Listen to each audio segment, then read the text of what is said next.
Greetings and salutations, men, women, and children of all ages. Welcome in to an Illini Basketball Postgame Show. He's Craig. I'm Logan. Illinois takes care of business tonight in Champaign, getting a win over Minnesota, 78-69 final at the State Farm Center. Plenty of things to talk about. This was a game that Illinois needed to get, just frankly because they're just running out of time. This is a game against a not very good Minnesota team. In fact, they're the worst team in the Big Ten, and couldn't afford to lose this one. And they did what they needed to do. As I said, winning 78-69. As always, like, share, subscribe, get in the comments if you're watching this live on YouTube or on Twitter or on Facebook. Appreciate you being here. I know it's a little late, especially for anybody watching on the East Coast time like Craig and I are. So we're going to hopefully get through some things here tonight and wrap it up at a reasonable hour. Like, share, subscribe, and hop in the comments. Craig, how are you? Feeling good? Wonderful. Feeling better? I'm so tired. Yeah? I'm so tired. I'm very tired as well. Barely made it through the second half. Yeah. I'm right there with you. It was a busy weekend for me and got home late last night. And so, yeah, these 9 o'clock Eastern time starts. My buddy Steve was complaining about the 8 o'clock Central time start. I said, Steve, try 9. Don't want to hear it. Don't want to hear it. But alas, here we are. It was a nice win for Illinois, especially after the last two road games at Penn State and at Indiana, 2 games that you thought you could have won. Unfortunately, you came up short, Steve, in the pod. Just saying, Steve. Just saying. Living the East Coast time, and then complain about it. But yeah, this was a nice win to get. So here we are. Illinois improves to 18-9, 9-7. Minnesota 7-18, 1-14 after the game. So coming off the Indiana game, a game that you had for nearly the entire 40 minutes, let it slip away at the end. This was nice to see. I think this team is looking pretty strong. Again, without Terrence Shannon Jr., we should stay here up at the top. Second straight game that he missed in concussion protocol. I didn't think they would need him tonight, and they certainly didn't. Enough guys carried the load here, but are you feeling good about where we're at right now with this team? Issues, concerns, just right off the top, where are you at with Illinois basketball at this moment? I feel pretty good. I think they're playing well.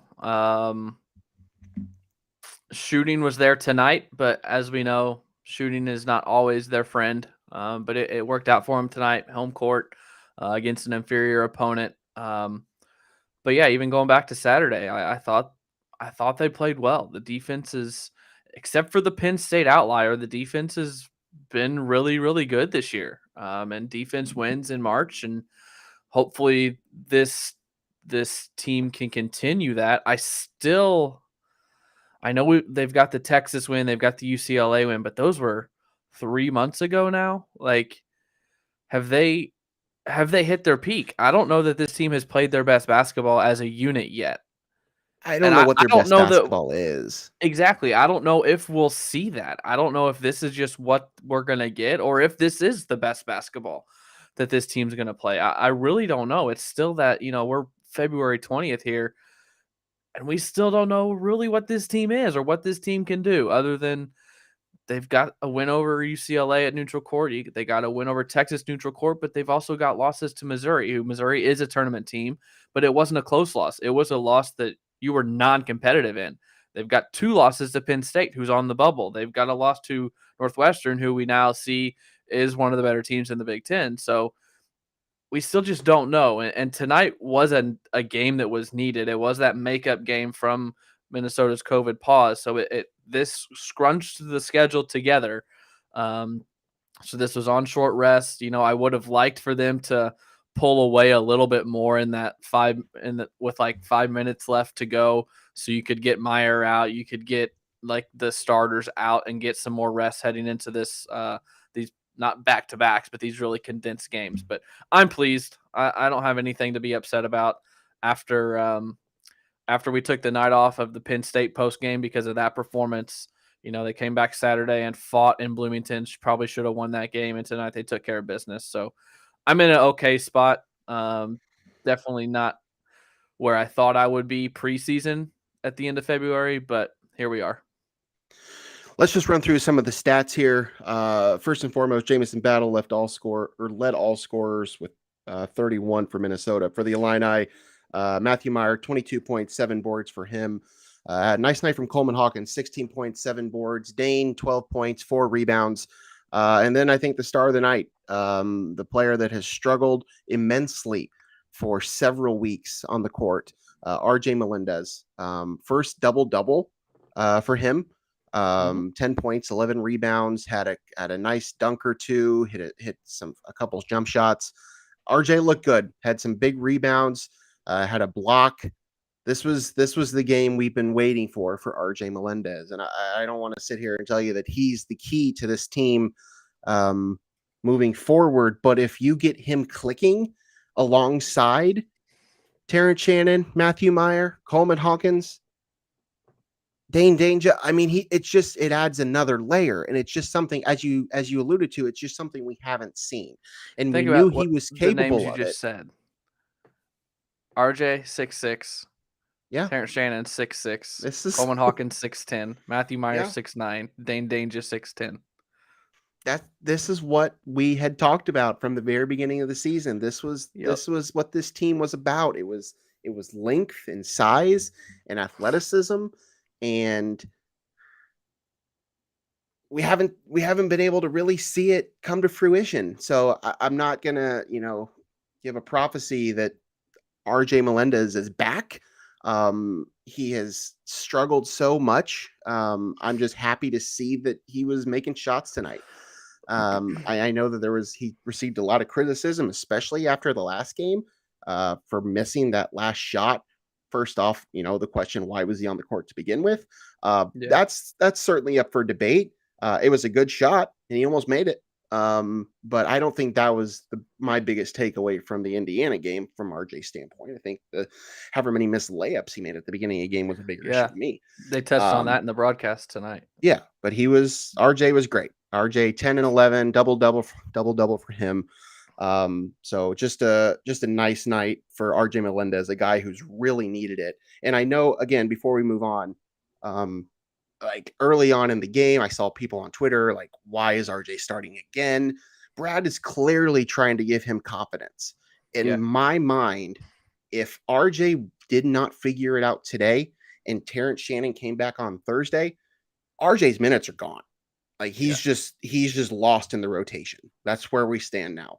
And now after this performance, it gives Brad a little more confidence in him to say, we can use you. We can use you off the bench. You still fit into this rotation. If he continued to struggle like that, it may not have been the case. Yeah, I mean, and I think we saw a different RJ today. He had 11 rebounds. I think 8 was his career high, and he got up to 11. And it was effort. I felt like he was putting out more effort tonight, and he was diving on the floor. And I don't remember when it was in the game, but he had that wide open baseline dunk off the transition. I think that was maybe his second basket where there was no one around him, and he just two-hand tomahawked it.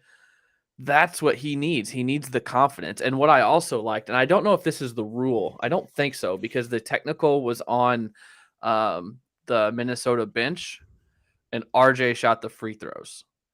That's a good way to gain some confidence too. At the free throw line. Seeing it go through. Now, he did miss one of two. He missed the first one, but he made the second. And he's a great free throw shooter.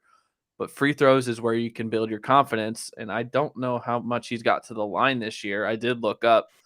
He was 0 for 2 from 3 to start the game, which made him 19 of 81 from 3 on the season, which is like 23%. So, law of averages, that has to come up eventually. But I don't know. But yeah, it was great. It was great to see RJ do this tonight. He needed it. Now the question is, whose minutes did he take tonight? Because someone's going to lose some minutes if he keeps playing like this. I agree. I see we have plenty of comments in the chat regarding RJ Melendez. Do you want to head to some of Yeah. those since we're on the Sure. topic of him? We can kind of touch on I'm some of just gonna these, go answer some of down. these questions. I'm just gonna go down the line. Great to see RJ contribute to in a nice game. Hopefully he can build on it. Yeah, I mean that's what we've been saying. This is what we've been needing from him. I mean he's just another guy on this team, but if you can get him clicking, I think you can really build off of that. And I agree with Jeff there. What else we got? Same guy.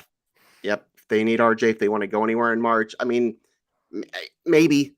I think we saw this team really play well without RJ performing, so I don't know that's necessary. I don't think he's like a necessity, but he's just an added piece that if they can get it working, it means more.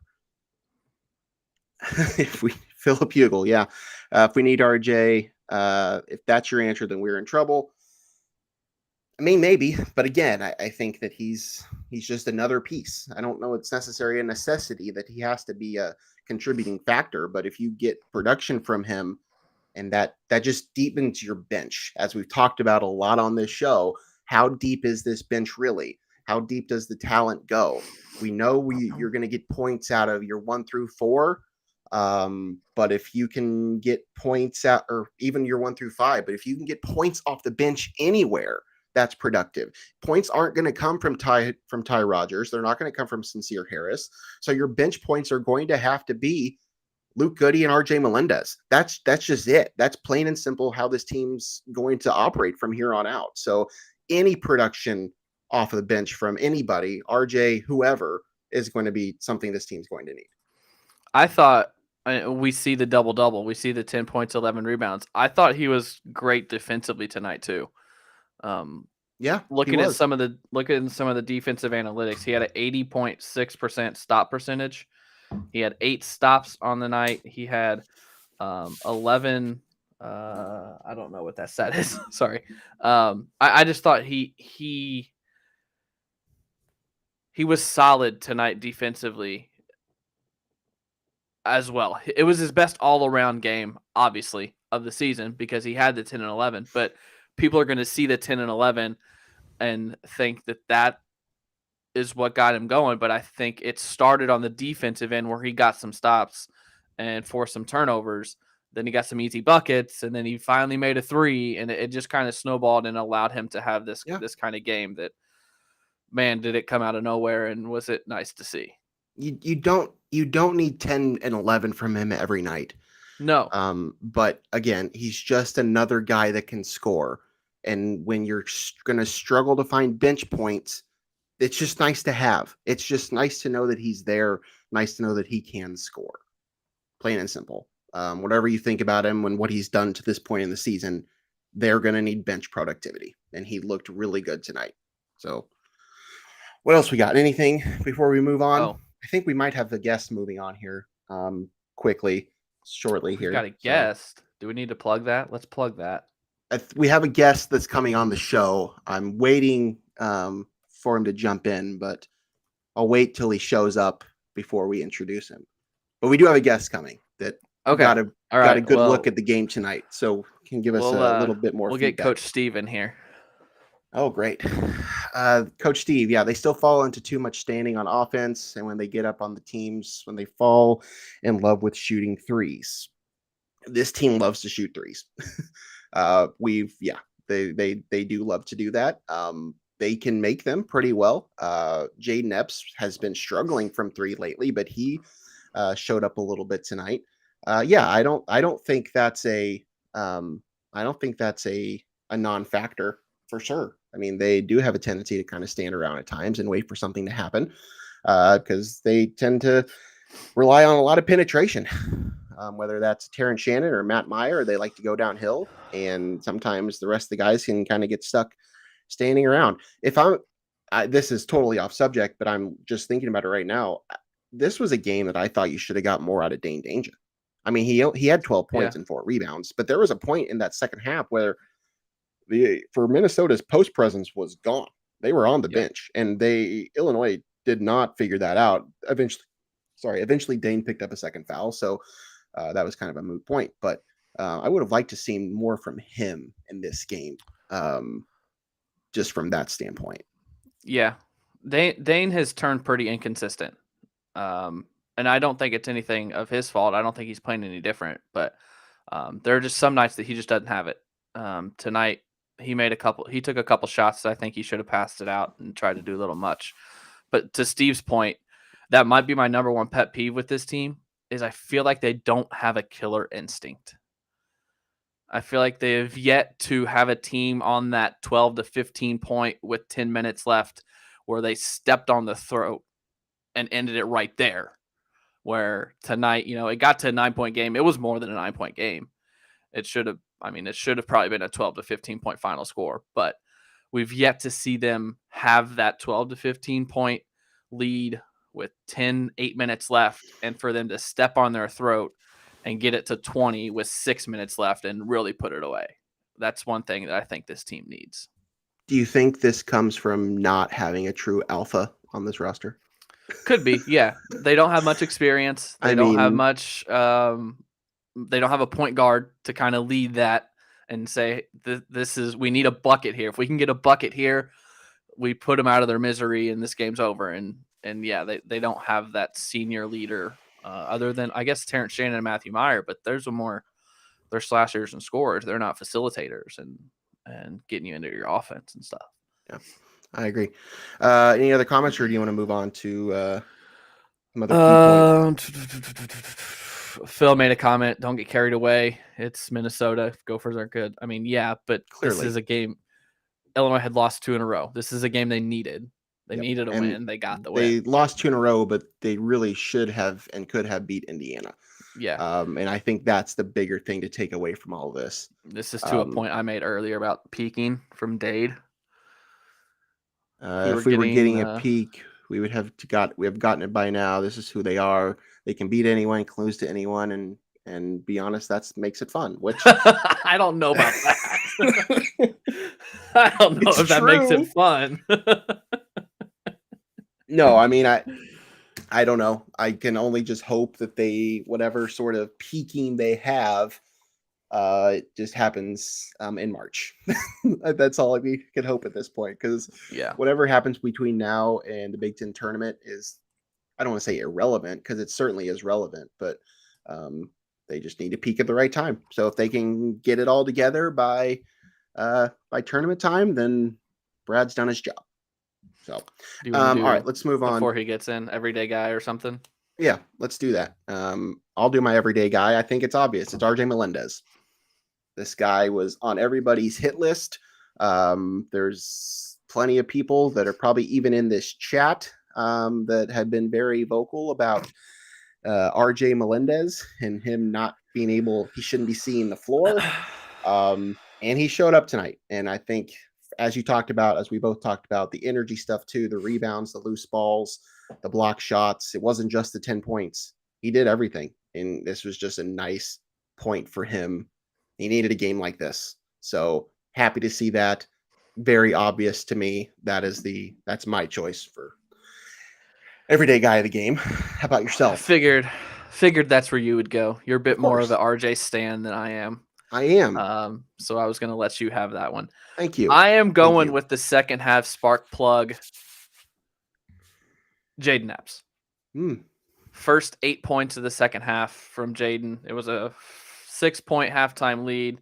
And that turned it to 6 + 8? I don't even know what that is. 14 points. So I'm going to give it to Jayden Epps for getting us into that big lead in the second half. That's a good one. He was definitely a contender for me as well. There was something I was going to say in regards. We've got someone waiting in the waiting room. I can't see that. Okay, he is here. Okay, we do have a guest now. Let's make the transition. Okay, we have a guest. Ladies and gentlemen, the man behind the microphone for tonight's broadcast, Connor Onion, is on the show. I didn't know if your intro was over. That's my bad. Just jumped all over you, Logan. It's okay. Connor Onion, welcome to the broadcast. Welcome to No One Asked Us. You got a firsthand view at this ball game tonight. How was it? How was your view from State Farm Center? It was great. I love this view too. Just three Salukis talking Illini basketball. I was thinking about this earlier. We've had like 6 guests on our Yes. show, and 5 of them have been Salukis. Let's go. It's all we know. It's all we know. I'm glad I just missed the Saluki Mount Rushmore then. Number 5. You are on my Saluki Mount Rushmore. For sure. I mean, Mike Reese is on there, but Mike Reese has not been on the show yet. So welcome. 4 faces of him. Absolutely. So just kind of give me your thoughts. I know you've been working for the Big Ten Network. You've been doing ESPN. You've been all over the Midwest. Where do you see this Illinois team right now? I mean, they seem to be clicking at the right time. That's kind of what we've been talking about here for the last few minutes. I know this was Minnesota, but this team seems to be clicking and figuring things out tonight. What are you seeing from them? Yeah. I was just thinking about this. I think me and Butch were talking about this on the way out. I was here in Champaign in November, and obviously there's a lot to be figured out with the 4 freshmen turned 3 freshmen that Illinois have. I didn't expect this from Jayden Epps. No. Brad Underwood told us that he was the best scorer in practice at times in the preseason, but I didn't see him having nights like this in the Big Ten. And I didn't necessarily think that he was going to be a pass first type guard. But to see him shoot the ball the way he shot tonight, and really not just tonight, but the way that he's played angles in the Big Ten throughout the year. I mean, that little scoop that he has going off the glass, he can throw in a little hook every once in a while. Like, he is watching 3 or 4 games of film getting ready for this game. Like, him and Ty Rodgers are 2 guys that really popped. Obviously, right. Meyer and Shannon and Hawkins are guys that get a lot of talk and attention, but now can be good for the Illini. But Ty Rodgers gets a jump shot, man. Like, next he's dangerous if he can. Yeah, that's Rodgers. The next level to his game is being able to score, and we've been talking about that too because kind of the emergence of RJ Melendez tonight, a player that has struggled immensely for weeks, months, if not. It's just nice to know that there's points off the bench because right now you're not getting points from Ty Rodgers. You're not getting a lot of points from Sincere Harris. Yeah. So just having those points is nice. Go back to your Jayden Epps thing. I mean, when you saw this team back in November, there was quite a logjam there, especially at that guard position. There was a couple lead guards, but neither of them were really, that type of player. And then after Sky Clark leaves, it really opens the door for Jayden, and he has absolutely flourished since then. I mean, he is going to be a dangerous player in this league for the next few years, and it's really nice to see him do this because I'm with you. I wasn't really sure if he would turn into that type of scorer either. We had heard that he was a scorer like that, but I wasn't sure if we'd see it this early. Yeah, no, I'm with you. And the RJ Melendez thing is a good point too, because I feel like the focal point of that Houston game at the NCAA tournament last year, everybody thinks back to the technical foul hanging on the rim. So not just not just kind of like a micro redemption story of how he struggled this year, but to see him play well in late February/March, not just tonight, but to do this for a couple weeks in a row moving forward, I think would be one of the coolest stories of the postseason if it happens. And maybe tonight was the start of that. I sure hope so. I mean, this team needs it. Do I need to clean it? I feel like my camera's like, do I need to clean it? No, you look fine. You look fine. Do you think you're dirty? It's probably that Champagne Hotel internet. That's what it is. Hey, what was the conversation like with you and Butch leaving the arena? I know you mentioned some stuff that you talked about, but what did you guys take away? Or is it kind of like, hey, we're done, take the headset off, I need to get to my hotel? The first part was, I need to go to the bathroom. The second part was, hey, you want to go get a beer? And I said, no, I'm going on the No One Asked Us podcast. Yes. And then, you could have brought Butch. That would have been fine too. Yeah. I think he's just hanging out on the couch in my hotel room right now. Bring him on. Honestly, we didn't talk too much about the Yeah. game. I know he said I should call him on the drive home because he's got a 5-hour drive back to Madison. So maybe we'll break down the game a little bit more. But it was kind of get out of there and go. But Yeah. One interesting thing that came up tonight, there was an Illini fan, I think, that tweeted at Brian and said he sounds like Dickie V. I didn't put that together. No, I tweeted.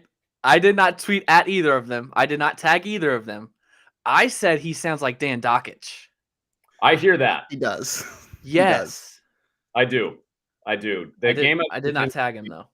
The game I did with him, and obviously listening to Brian over the past several years too, like that hit me. But then like you sit next to him and you kind of hear I don't know if it's like the gravel in the voice maybe, but there's definitely some Dockich elements to his delivery. There's definitely a little bit of that.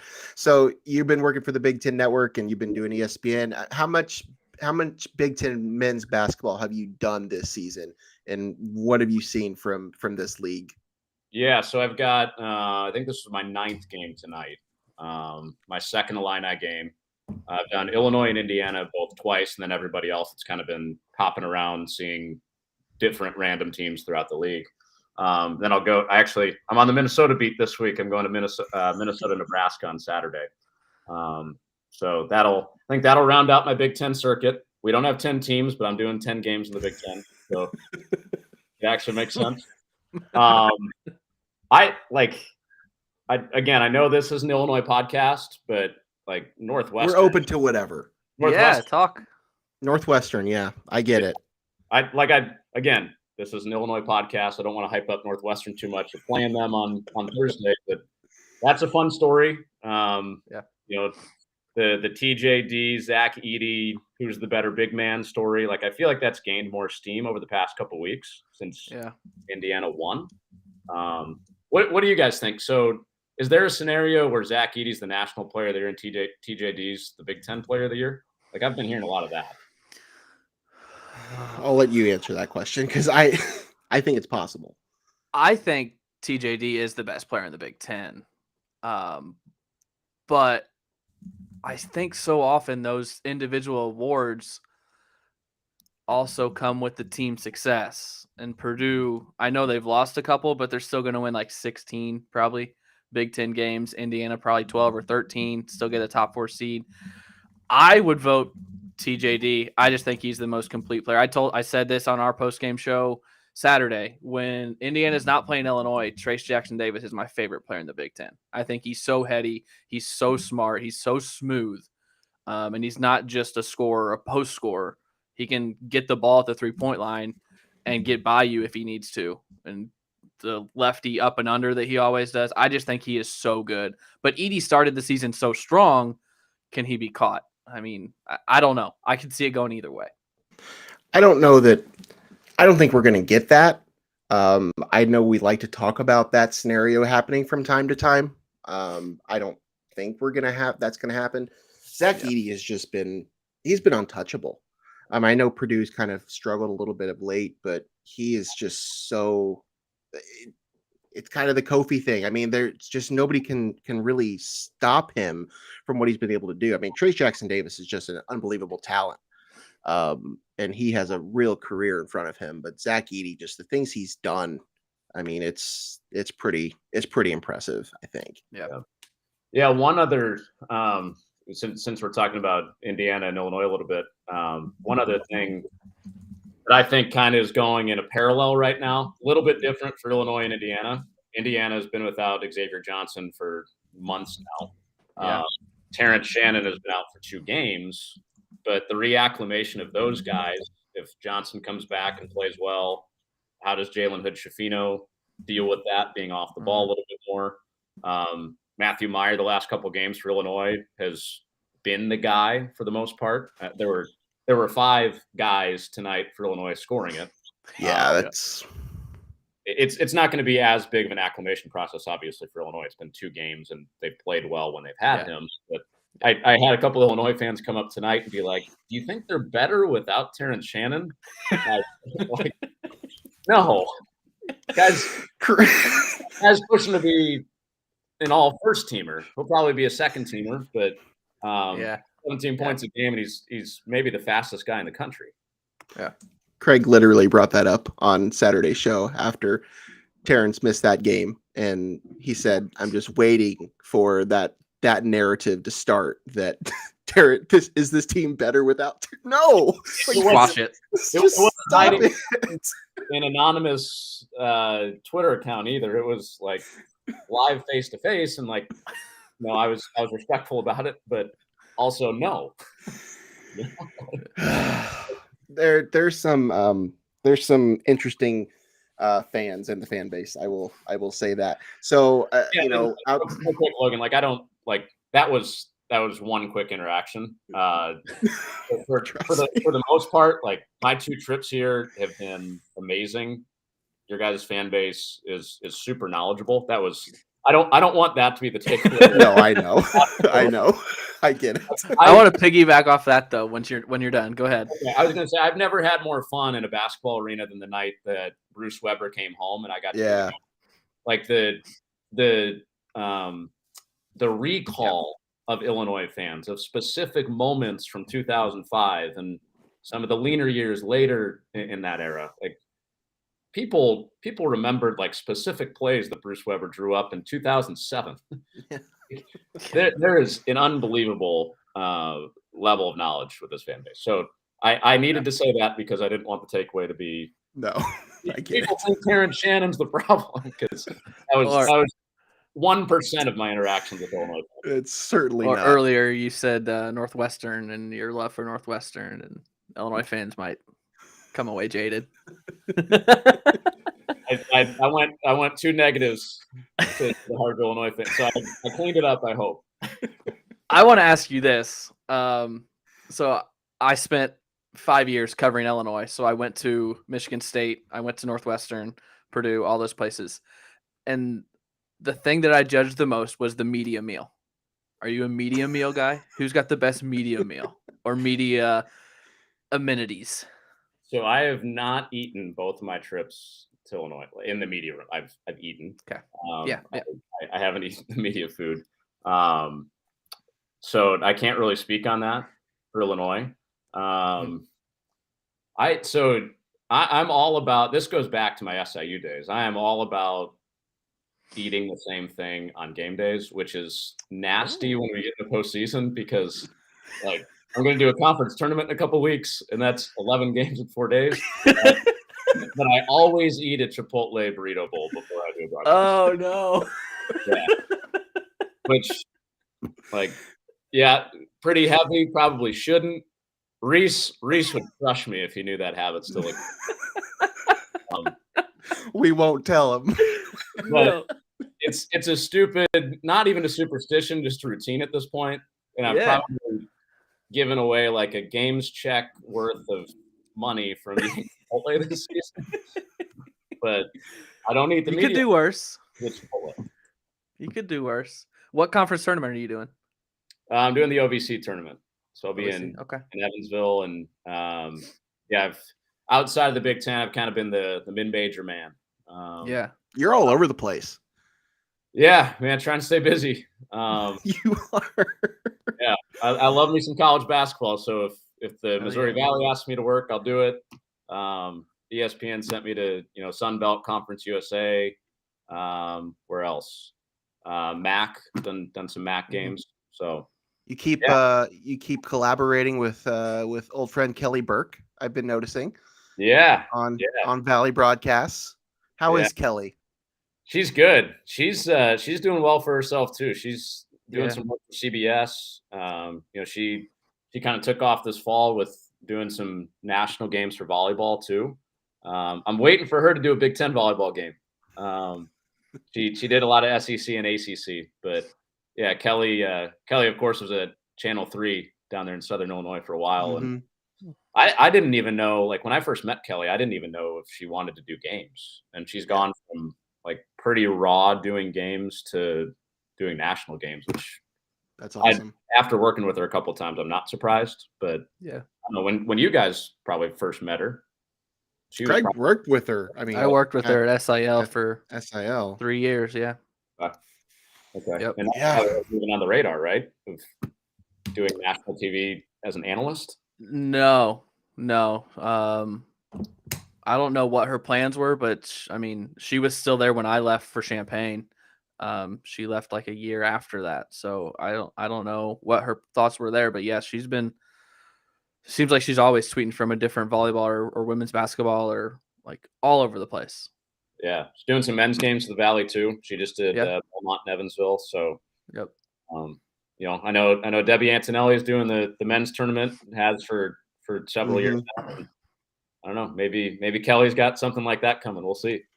I'm going to start bugging you for the same thing I've been bugging Mike Monaco for. I want to know everywhere you guys are going. I love tracking this stuff. I want to know how many miles you're putting on your car. Like, this stuff to me is just fascinating because you guys are all over the place.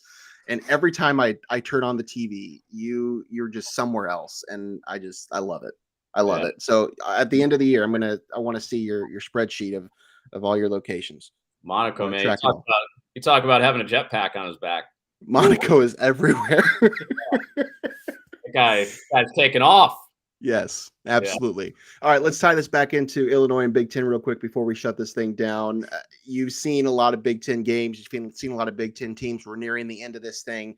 Who in the Big Ten really has a shot to make some damage, to cause some damage, make some noise in March? What do you say? Yeah, it's a good question. And I'm not obligated to say this because of who I work for, but I really do think that any team that makes the tournament can make a run. We showed the Illinois resume tonight, and DeCourcy has them as an 8 seed. That's like the perfect recipe for the first weekend for a 1 seed to get knocked out of the tournament. Was having this conversation at shoot around today for Illinois, and there were mixed answers, but we were having the conversation: is this team more talented than the last 2 teams that have lost early in the first weekend? Mostly the consensus was no. You had NBA player and you had Kofi Coburn with Io and Kofi, but as far as like the highs of this team, I mean, you guys have seen the whole season worth of games. Like if they're playing like they played that game that Terrence Shannon hit 8 threes, they're going to be a real problem. I agree.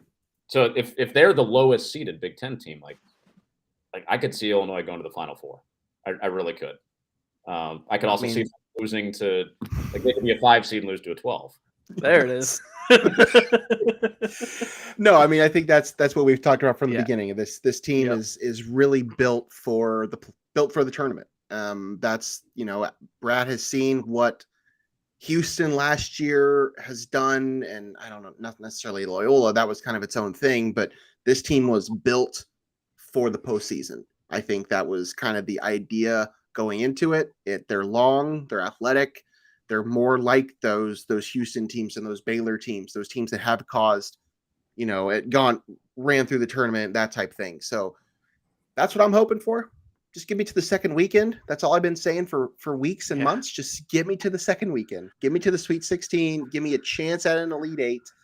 I'll be good.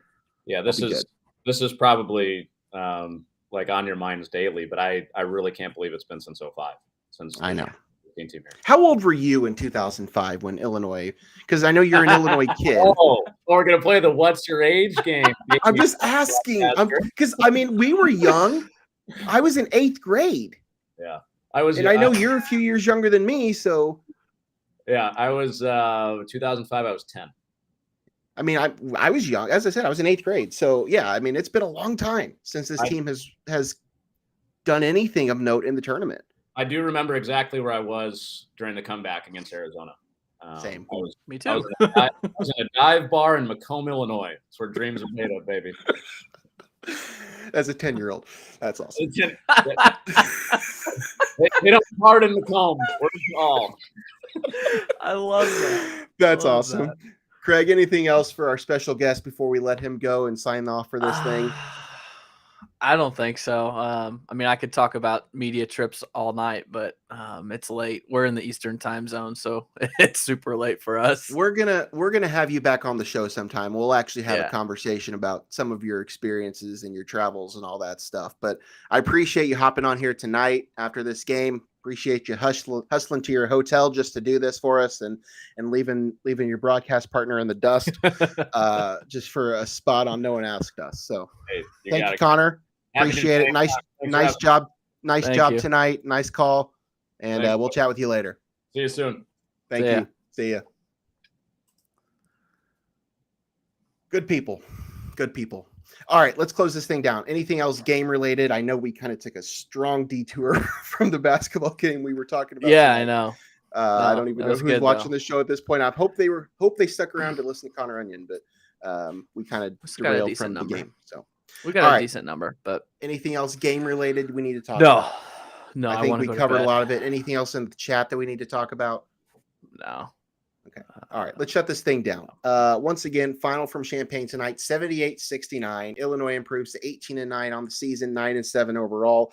Next up is home on Thursday against number 21 Northwestern.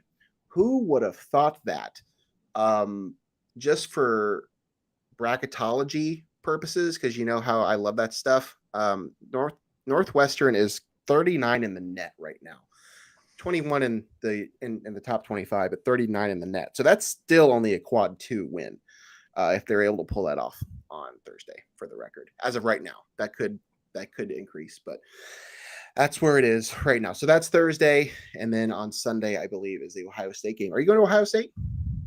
Haven't bought tickets yet, but it's still on my radar. Okay. Well, Craig might be at the game on Sunday. TBD on that. Any last comments from you, Mr. Choate? I'm tired. Okay. Yeah, you're tired. All right. For Craig, I'm Logan.